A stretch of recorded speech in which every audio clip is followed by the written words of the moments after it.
Hey folks, the Comics Kid 2099 here, and as is the tradition around these parts, on Saturdays I usually try to do a review of an episode of a superhero animated series. Today, I'll be talking about the episode of Batman the Animated Series called Baby Doll. If you haven't seen the episode, and for some reason you want to, you should go do that before I get into the review itself. And if you have no interest in watching the episode, stick around, because I'm about to sum up the episode before I get into the nitty-gritty of the review.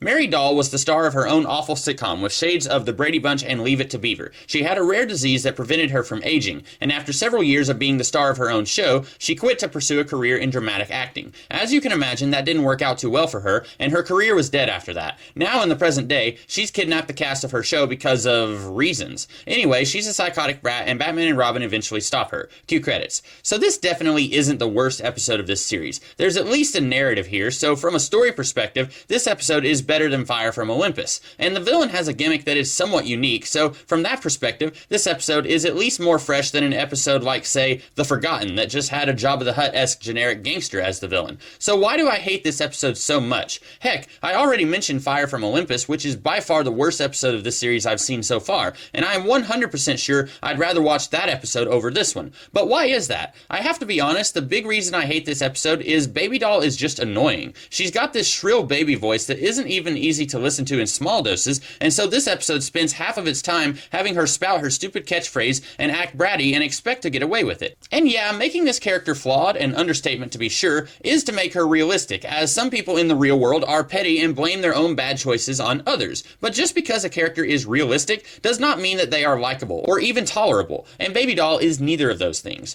But getting past the surface my ears make it stop aspect of this episode, there's some other stuff that's problematic here. I mentioned that Baby Doll has a unique gimmick, and that's true in the context of this episode, but the whole villain dresses like a creepy kid and kidnaps someone they have a grudge against and dresses them up in a creepy costume and holds them hostage in a fake house bit was done a couple of years later in Superman the Animated Series episode Fun and Games. And you know what? That episode was able to make Toyman creepy without crossing the threshold of making the audience want to claw their own ears off with a dull spoon. This episode also tackles the typecast actor thing, which this series already did in Beware the Grey Ghost. Now yes, this episode tackles it from a very different angle. Simon Trent in Beware the Grey Ghost isn't a psychopath who tries to murder others for his own mistakes, nor is he extremely interested in reliving his past glory. He's just a dude who wants to be able to pay his rent. I can get behind that guy. But Baby Doll is unhinged in a way that makes her hard to relate to. She kidnaps her co-stars and acts like it is somehow their fault that her show got canceled. Then we find out that she's the one who actually pulled the plug on the show. When they confront her with this, she just says that she made a boo-boo. Then we find out the show had its own version of Cousin Oliver, a younger, cuter kid for the show to market to the masses, which is what pushed Doll over the edge in the first place. Okay, so she wants to kill that actor because for some reason she blames him for everyone laughing at her. Never mind the directors and screenwriters who came up with the character, it's this dude's fault for doing a job. So she wants to blow up the entire cast with dynamite because she quit the show.